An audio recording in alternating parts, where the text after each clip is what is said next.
Hello everyone, मोहित study IQ centre में आपका स्वागत है।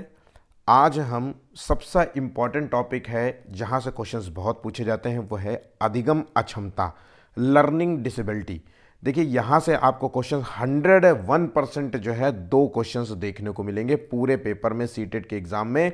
इसलिए ये मोस्ट इंपॉर्टेंट क्वेश्चन है और सबसे सिंपल टॉपिक भी है। बस आपको कुल जो है 10 जो है चीज़ें आपको याद रखनी है केवल, ठीक है। और उससे आप 2 नंबर अपने कवर कर पाएंगे और बिल्कुल भी बहुत आसान है। इसलिए ऐसे क्वेश्चंस को हमें बिल्कुल गलत नहीं होने देना है, मिस नहीं करना है। तो इसलिए आइए वीडियो को आखिर तक देखते हैं और एक एक क्वेश्चंस को जानते हैं कि क्या है अधिगम अक्षमता और इसके संबंध में किस तरीके के क्वेश्चंस पूछे जाते हैं। ये सीटेट के एग्जाम्स के लिए महत्वपूर्ण होंगे। 14 दिसंबर के एग्जाम में जो आपसे यहाँ से क्वेश्चंस आपको 100% देखने को मिलेगा। आइए देखते हैं क्या क्या क्वेश्चंस है। अगर वीडियो पसंद आए तो प्लीज वीडियो को लाइक कर लीजिएगा। आज का जो टारगेट है वह है 10 लाइक्स का। लाइक्स मोटिवेशन के लिए है मात्र, ताकि हम वीडियोस आपको इसी प्रकार से बनाते रहेंगे, आपको देते रहेंगे, ठीक है। और अपने दोस्तों से शेयर कर दीजिएगा ताकि वो भी इस वीडियो का लाभ ले सकें। अभी तक चैनल को सब्सक्राइब नहीं किया तो प्लीज़ चैनल को भी सब्सक्राइब कर लीजिए। आइए पहला क्वेश्चन देखते हैं। अच्छा, देखते हैं कि क्या है अधिगम विकार है क्या और इसमें किस प्रकार के अधिगम विकारों पे हमें ध्यान देना है। आपको परिभाषा का इंपॉर्टेंट नहीं है, मैं फिर से कह रहा हूँ, यहाँ पे परिभाषा और यहाँ पे टॉपिक्स है मैं चर्चा नहीं करूँगा, विस्तृत चर्चा नहीं करूँगा, बहुत छोटा टॉपिक बनाने वाला हूँ। इसलिए सिर्फ केवल पेपर को ध्यान में रख करके यहाँ पे चीज़ों को ध्यान रखिएगा। देखिए अधिगम विकार में हमको इतने विकारों के बारे में याद रखना है। एक तो है डिसलेक्सिया, फिर है डिसग्राफिया, डिसकैलकुलिया, डिस्थीमिया, उसके बाद 5वां है स्वालीनता विकार जिसे कहते हैं ऑटिज्म। ध्यान रखिएगा, स्वालीनता विकार जिसे कहते हैं ऑटिज्म। ऑटिज्म जो है एक मस्तिष्क विकार होता है, इसके बारे में हम आगे भी पढ़ेंगे, ठीक है। बुलिमिया जो है नर्वोसा, ये आपको बिल्कुल नया जो है आपको शब्द जो है आपने जाना होगा। जो वीडियो देख रहे होंगे इनको पता है कि ये एक बिल्कुल नया टाइप का जो है विकार हो गया, ठीक है। तो बुलिमिया जो है नर्वोसा क्या है, इसको भी हम क्वेश्चंस के रूप में देखेंगे। लोकोमोटर जो है क्षमता, ये क्या होता है, मायोपिया और हाइपरमेट्रोपिया और डिस्प्रेक्सिया। इस प्रकार से हम ये टोटल जो है लर्निंग डिसेबिलिटी 10 हैं, इन पे हम जानेंगे और इनके संबंध में क्वेश्चंस किस प्रकार से आते हैं इसके बारे में भी जानेंगे, ठीक है। तो ये 10 जो है अगर आपको पता है तो आप जो है 2 नंबर आपके बिल्कुल 101% जो है आपके कवर हो चुके हैं। 101% आपके गलत नहीं होंगे। 2 से ज़्यादा ही क्वेश्चन पूछ सकता है, क्योंकि सीडीपी में तो यहाँ से एक क्वेश्चन 100% पूछेगा, हिंदी भाषा में आपसे 101% क्वेश्चन पूछेगा, ईवीएस में भी जो है एक क्वेश्चन पूछ सकता है। तो यहाँ पे 3 क्वेश्चंस तो चांसेस रहते हैं। 2 क्वेश्चन तो आपको सीडीपी और हिंदी में तो पूछेगा ही पूछेगा, ठीक है। और इंग्लिश में भी पूछ सकता है, क्योंकि इंग्लिश के टर्म्स के तौर पे, ठीक है। तो चलिए आइए देखते हैं क्या क्या क्वेश्चन है। पहला क्वेश्चन है, देखिए अधिगम अक्षमता सामान्यतः किस में पाई जाती है। तो अधिगम अक्षमता जो है सामान्यतः किस में पाई जाती है।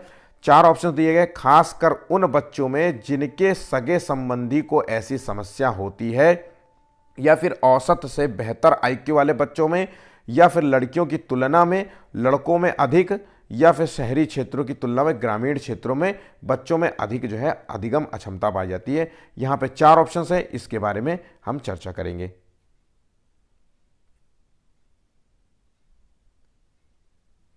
तो यहाँ पे जो आंसर है वो है ऑप्शन ए।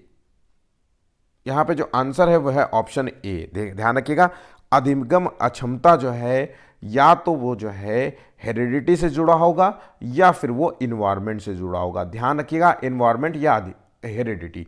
तो यहाँ पे जो सगे संबंधियों की बात हो रही है, यहाँ पे कहा जा रहा है कि जो अधिगम अक्षमता है, अगर किसी बच्चे में कोई अधिगम अक्षमता है, लर्निंग डिसेबिलिटी है, वो जो 10 मैंने पॉइंट्स दिए हैं, अगर उनमें से कोई भी है तो वो हो सकता है कि माता पिता या उसके जो है उनके माता पिता या नाना नानी दादा दादी से मिलने वाले जो है अधिगम विकार जो होते हैं, अधिगम अक्षमता है, उसके संबंध में जो है वो जो है गुण बच्चे में आ गए होंगे।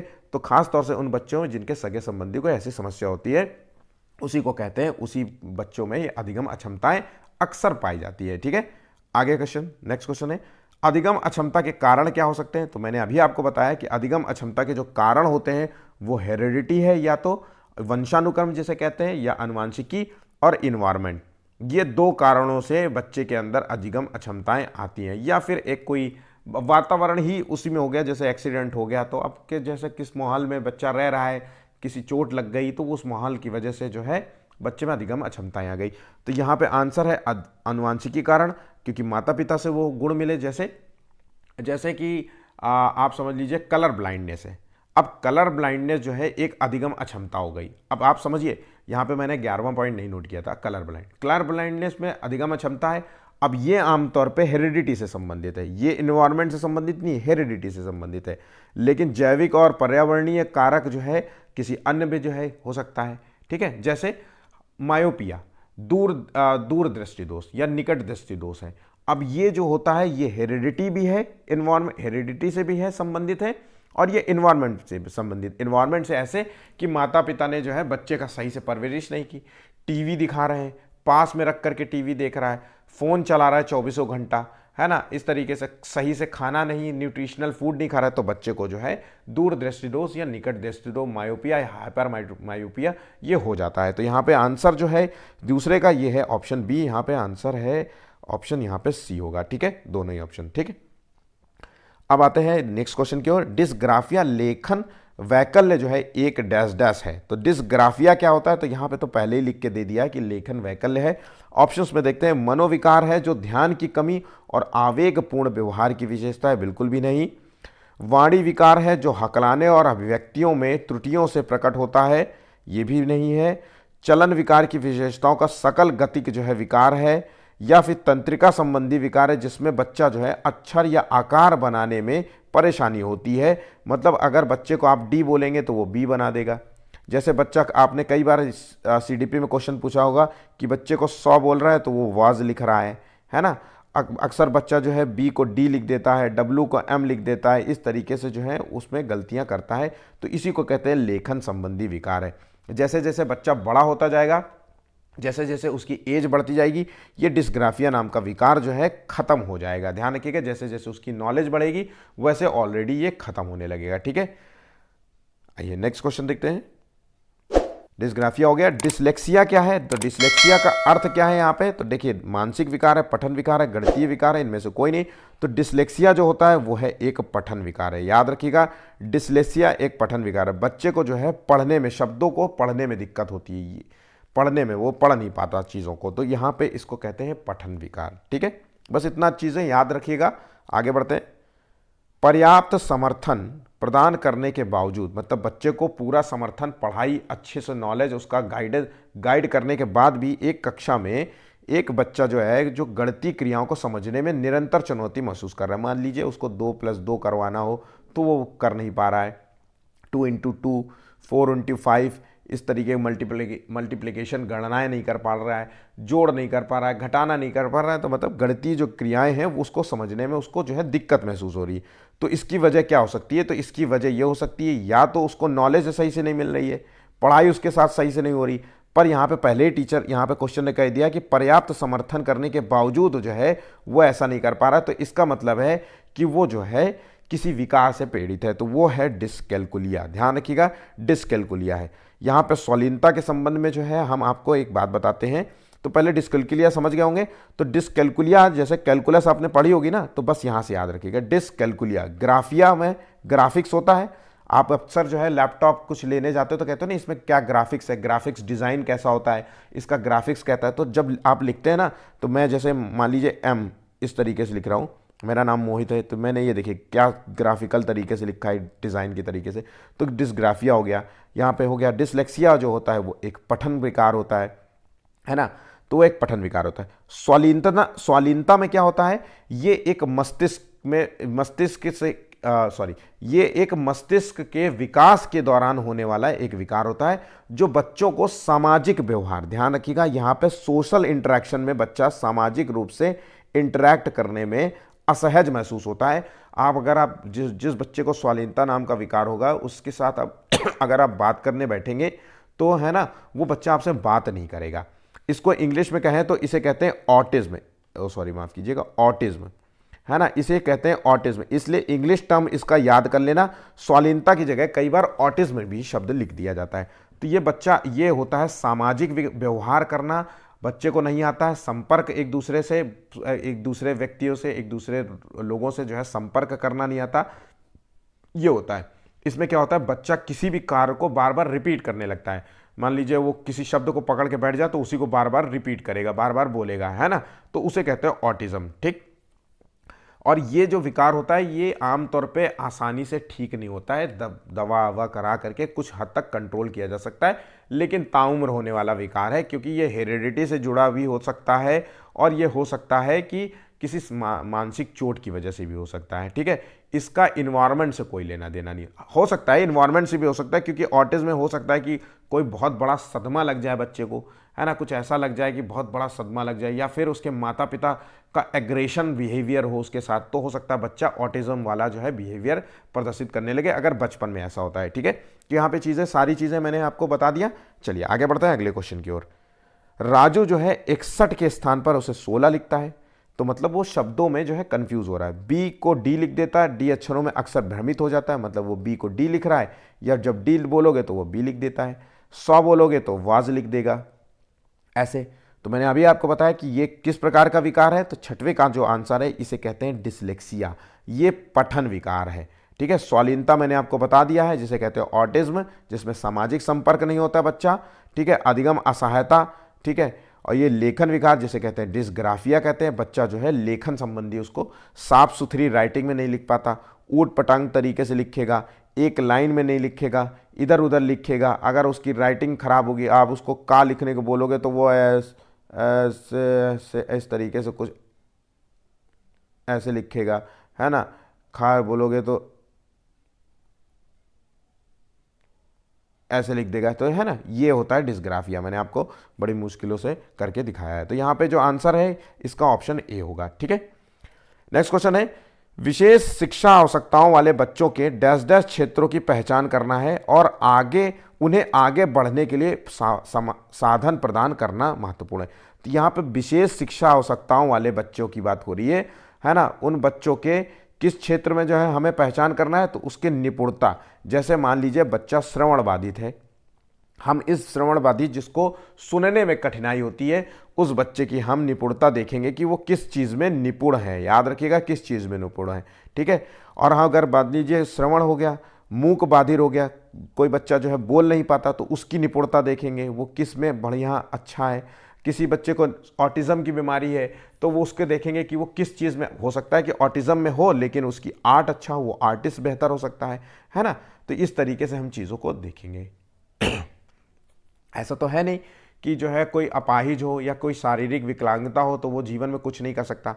इसका बेस्ट एग्जांपल है कि आप देखिए पैरा ओलंपिक गेम्स होते हैं, उसमें जो है gold medal, silver medal, bronze medal लेके आते हैं, तो ये सब कुछ ना कुछ विकार ही होता है इनके अंदर, कोई शारीरिक कमी होती है, फिर भी वो कितना नाम कमाते हैं, देश में नाम कमाते हैं। व्हील चेयर में बैठ कर के जो है फुटबॉल खेलते हैं, व्हील चेयर में बैठ कर टेबल टेनिस खेलते हैं, इस तरीके से बहुत सारी, तो इनकी निपुणताओं को जो है हमें पहचानना होता है। ठीक है, यह बहुत इंपॉर्टेंट क्वेश्चन है, इसलिए इसको ध्यान रखिएगा।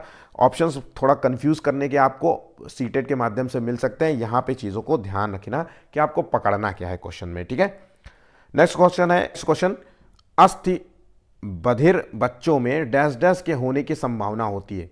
अब अस्थि बधिर बच्चों में जो है डैश डैश होने की संभावना होती है, तो ये अस्थि बधिर क्या होता है इस चीज़ को पता होना चाहिए।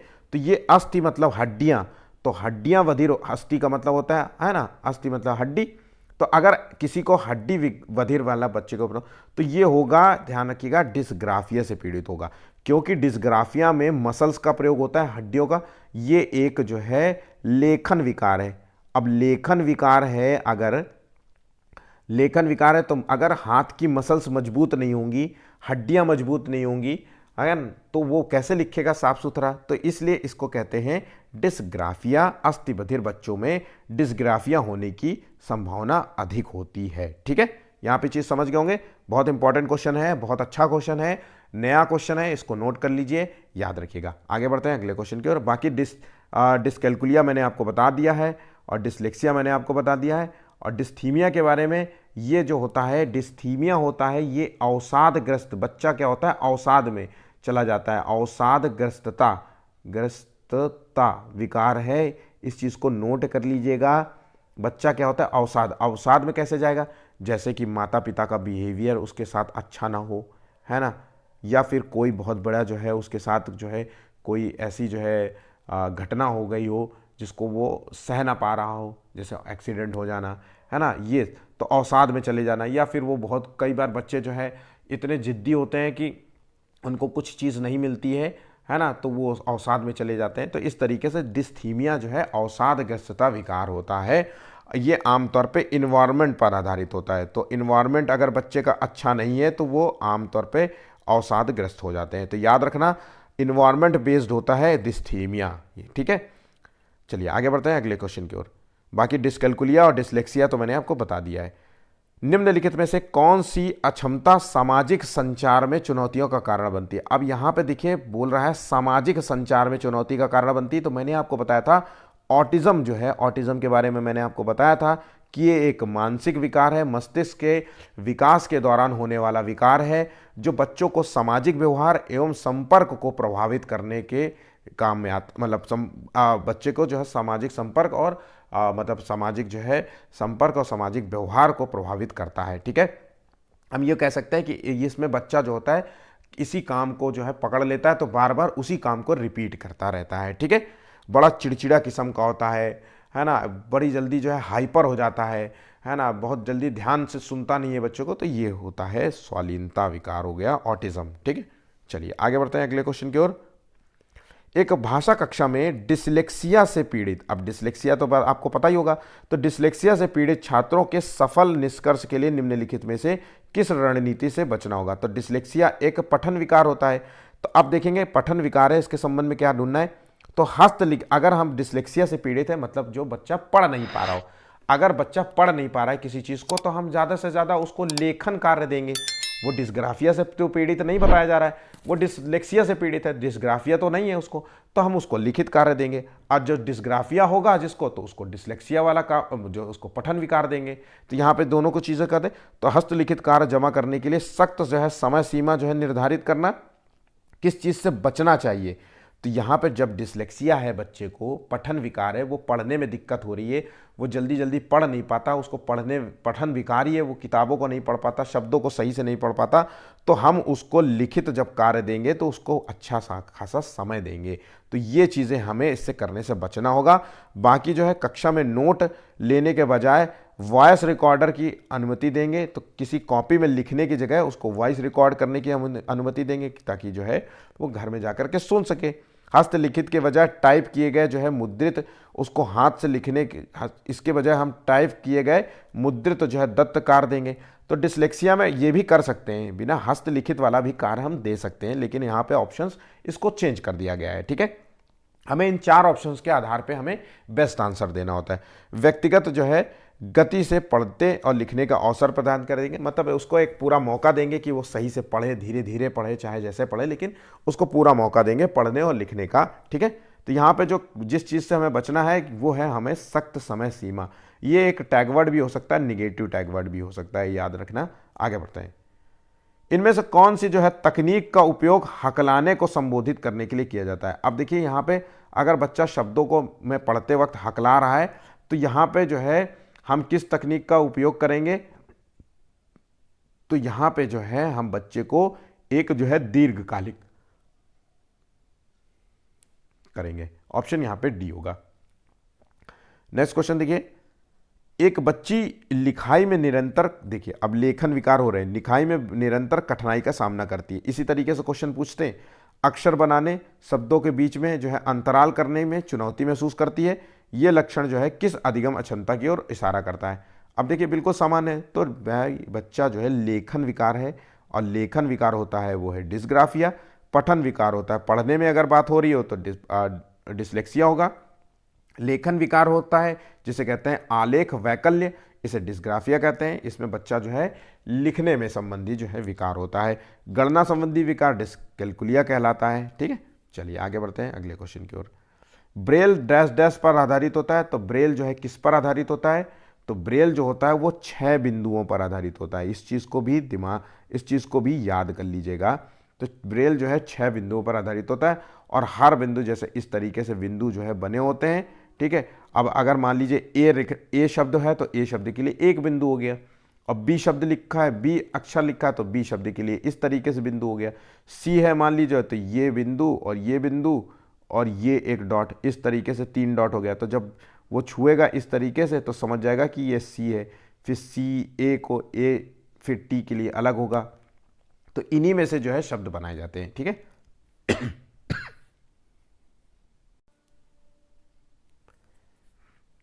Next question, bulimia nervosa dash dash है। तो ये वुलिमिया नर्वोसा है क्या, पहली बात तो वुलिमिया जो नर्वोसा होता है ये विकार है एक भोजन संबंधी विकार। ध्यान रखिएगा, नया क्वेश्चन है, इंपॉर्टेंट क्वेश्चन है, सीटेट में नए क्वेश्चंस होने पूछे जाने के चांसेस हैं। मैं आपको पूरा ढूंढ ढूंढ करके क्वेश्चंस दे रहा हूं, इसलिए क्वेश्चंस महत्वपूर्ण है। वीडियो आप बहुत सारे देखते हैं लेकिन कई बार आपको क्वेश्चंस नए नहीं मिलते हैं। ऐसे क्वेश्चंस इंपॉर्टेंट होते हैं, इनको तुरंत लिख लेना चाहिए। तो बुलिमिया नर्वोसा जो है ये एक भोजन संबंधी विकार होता है। इसमें क्या होता है, जिस बच्चे को या जिस व्यक्ति को इस तरीके की जो है प्रॉब्लम होती है वो क्या होता है, थोड़े समय में बहुत अधिक खाना खाता है, थोड़े समय में बहुत अधिक जो है खाना खा लेता है, बहुत अधिक जो है भोजन करने की जो है विकार होता है, ठीक है।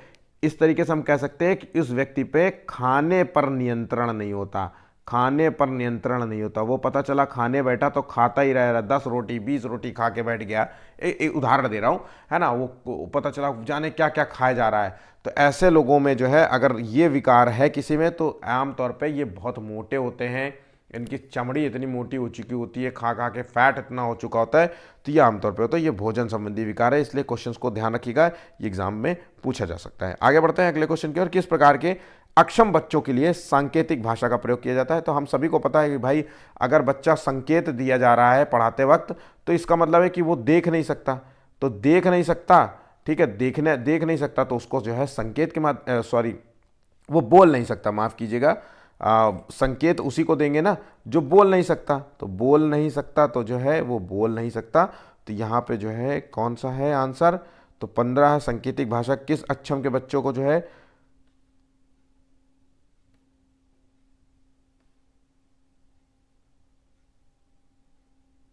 सुनने वाले, श्रवण अक्षम वाले, जो सुन नहीं पाएगा, है ना, और जो बोल नहीं पाएगा। ध्यान रखिएगा, सुनने वाला और बोलने वाला दोनों के जो, जिनको सुनना नहीं आएगा, जिनके सुनने की समस्या होगी, जो बोलने की समस्या होगी, वो सब जो है संकेत भाषा का प्रयोग करते हैं, ठीक है। पठन वैकल्य से जूझ रहे छात्रों को पढ़ना सिखाया जा सकता है। अब यहाँ पे पठन वैकल्य वही है डिसलेक्सिया, ठीक है। तो डिसलेक्सिया से अगर कोई बच्चा जूझ रहा है तो उसको किस तरीके से सिखाया जा सकता है, लंबे या जटिल गद्यांश दे करके सिखाएंगे, या फिर अनुकूलन की अनुबंधन विधि के माध्यम से सिखाएंगे, या व्यवस्थित ध्वन्यात्मक जो है प्रशिक्षण के माध्यम से सिखाएंगे, या उच्च ग्रेड स्तर के पठन ग्रंथ प्रदान करके सिखाएंगे। देखिए इसी तरीके से क्वेश्चन जो है शब्दों को जो है हार्ड रख करके पूछा जाता है, लेकिन आंसर है यहाँ पे ऑप्शन सी, ठीक है। नेक्स्ट क्वेश्चन देखते हैं। अभिकथन दिया गया है कि डिसलेक्सिया शिक्षार्थी, डिसलेक्सिया क्या होता है, डिस्ग्राफिया डिसलेक्सिया जिसमें पठन विकार होता है, तो इसमें बच्चे को ध्वनियों को प्रतीकों के साथ जोड़ने की क्षमता को प्रभावित करता है यहाँ पे। तो ये जो है डिसलेक्सिया जो है ध्वनियों को प्रतीकों के माध्यम से जोड़ने की क्षमता को प्रभावित करता है। क्या ये कथन सही है, तो बिल्कुल ये कथन सही है। कारण देख लेते हैं। तो कारण यह है कि यह स्थिति एक तंत्रिका संबंधी विकार है जो पढ़ने और लिखने के कौशल को प्रभावित करती है। तो बिल्कुल यहाँ पे आंसर है ऑप्शन ए, सही लगा देंगे, ठीक है। ये पढ़ने और लेखन संबंधी विकार होता है, ठीक, और ये सही स्पष्टीकरण भी कर रहा है। कमजोर लेखन कौशल, जिसमें कमजोर मोटर कौशल और नियोजन शामिल है, को डैश डैश कहा जाता है। तो कमजोर लेखन कौशल, इसको क्या कहा जाता है, तो ये है आंसर यहाँ पे, इसको कहते हैं डिस्प्रेक्सिया। ध्यान रखिएगा डिस्प्रेक्सिया। अगर इसको नहीं समझ पा रहे तो एक चीज याद रखिएगा, ये एक शारीरिक विकार है। ध्यान रखिएगा ये एक शारीरिक गतिविधि, ये एक शारीरिक गतिविधि विकार है। ध्यान रखिएगा इसमें क्या होता है, बच्चा जो है हाथ पैर ज़्यादा मारता है, हाथ पैर का मूवमेंट जो है ज़्यादा करता है। याद रखना मूवमेंट। तो आपने अक्सर देखा होगा डिस्प्रेक्सिया वाला बच्चा हाथ पैर बहुत पटकता है, इधर उधर जो है हाथ मारने लगता है जरा सी बात पे, तो ये होता है डिस्प्रेक्सिया वाला। तो शारीरिक गतिविधि विकार होता है। इसमें बच्चा जो है घुटने के बल चलता है, बहुत ज़्यादा चल नहीं पाता है, एक्टिव नहीं होता है ना। इस तरीके से चीज़ों को समझ सकते हैं, ठीक है। चलिए आगे बढ़ते हैं। मायोपिया जो है वो होता है एक निकट दृष्टि दोष। अब ध्यान रखें, निकट दृष्टि दोष का मतलब होता है निकट का नहीं, इसे जो है निकट दृष्टि दोष कहते हैं, निकट इसमें, लेकिन निकट इसमें निकट दृष्टि दोष कहते हैं इसको। और इस दृष्टि दोष में व्यक्ति को दूर का नहीं दिखता है, याद रखना, इस दृष्टि दोष में व्यक्ति को दूर का नहीं दिखता, ये निकट दृष्टि दोष में दूर का नहीं दिखता। और हाइपर मेट्रोपिया में क्या होता है, ये एक जो होता है, ये जो होता है ये दूर दृष्टि दोष है, और इसमें जो है व्यक्ति को पास का नहीं दिखता, याद रखना, इसमें पास का नहीं दिखता, तो इस चीज को याद रखना, ठीक है। नेक्स्ट है अधिगम असहायता तब महसूस होती जब एक विद्यार्थी यह मानता है कि, अब जब अधिगम असहायता कब महसूस होगी, जब विद्यार्थी यह मानता है कि क्षमता में सुधार हो सकता है और उसका ध्यान निपुणता के लक्ष्यों पर केंद्रित होता है, या फिर प्रयास क्षमता को प्रभावित करते हैं और उसका ध्यान प्रदर्शित लक्ष्यों पर केंद्रित होता है, या शैक्षणिक गतिविधि के परिणाम नियंत्रणीय होते हैं, या फिर शैक्षणिक गतिविधियों के परिणाम अनियंत्रित होते हैं। तो यहाँ पे जो है अधिगम अक्षमता असहायता तब महसूस होती है जब वो शैक्षणिक गतिविधियों के परिणाम उसके अनियंत्रण में हो। तो यहाँ पे आंसर हो गया ऑप्शन डी, ठीक है।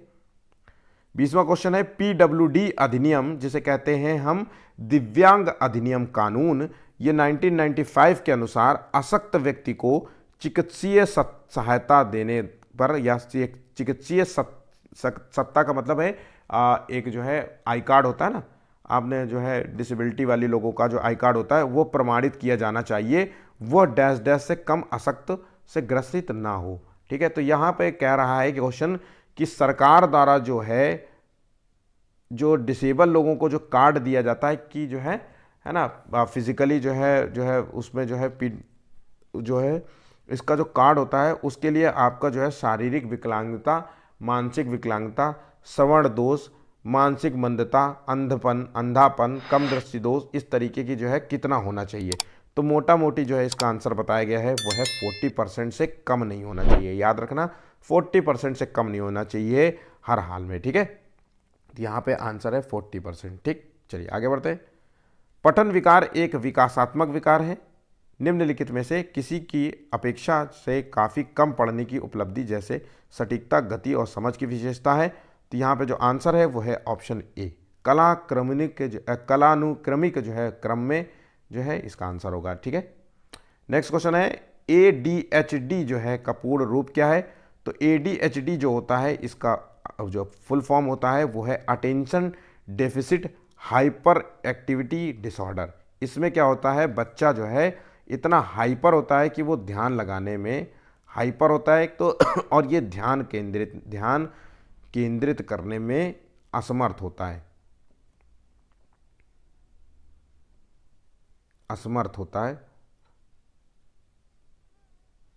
होता है या उसको ध्यान केंद्रित करने में दिक्कत होती है। तो यहाँ पे आंसर हो गया ऑप्शन सी, ठीक है।